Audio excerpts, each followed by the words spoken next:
Hello guys, എന്താണ് എല്ലാവരുടെയും വിശേഷങ്ങൾ? ഞാൻ ഇന്ന് നോമ്പ് തുറക്കാൻ വേണ്ടിയിട്ട് ഒരു ഹെൽത്തി ജ്യൂസ് ഉണ്ടാക്കാൻ പോവുകയാണ്.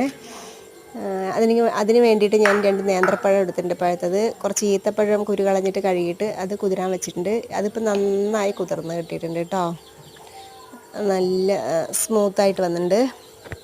പിന്നെ ബദാമും കുറച്ചെടുത്തിട്ട് അതും കുതിർന്ന് തൊലി കളഞ്ഞ് വെച്ചതാണ്. അണ്ടിപ്പരിപ്പ് കുറച്ചെടുത്തിട്ടുണ്ട്, അത് കഴുകിയിട്ട് കുതിരാൻ വെച്ചതാണ്. അതുകൊണ്ട് അതിലത്തെ വെള്ളത്തോടെ തന്നെ നമുക്കത് ഇതിലിടാനും പറ്റും.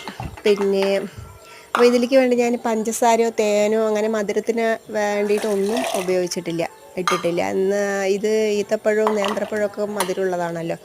അപ്പോൾ അതുകൊണ്ട് തന്നെ ഞാൻ നോക്കിയിട്ട് മധുരം വേണമെങ്കിൽ ഉപയോഗിക്കാനായിട്ട് എന്നാണ്. പക്ഷേ വേണ്ട, മധുരം നന്നായിട്ട് തന്നെ ഉണ്ടായിരുന്നു. അപ്പം നിങ്ങളും ഇതുപോലെ ജ്യൂസ് ഉണ്ടാക്കി നോക്കണേ. നല്ല ഹെൽത്തിയാണ്. എല്ലാം നല്ല അണ്ടിപ്പരിപ്പോ ബദാമോ ഒക്കെ നല്ല സാധനങ്ങളാണല്ലോ.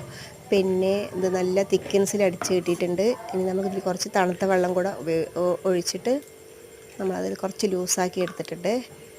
അപ്പോൾ ഇതാണ് ജ്യൂസ്. നല്ല ടേസ്റ്റ് ഉണ്ട്. പിന്നെ അണ്ടിപ്പരിപ്പും ബദാമൊക്കെ നന്നായി ക്രഷായിട്ട് വന്നിരിക്കണം. നല്ലോണം നന്നായിട്ട് അരഞ്ഞിട്ടില്ല കേട്ടോ. അപ്പോൾ അതിൻ്റെ ഒരു ടേസ്റ്റ് വേറെ തന്നെ ഉണ്ട്. പിന്നെ നമ്മൾ പള്ളിയിൽ നിന്ന് കഞ്ഞി കിട്ടണതാണ്, പള്ളിക്കഞ്ഞി. അന്നേരം ജീരക കഞ്ഞി എന്ന് പറയും.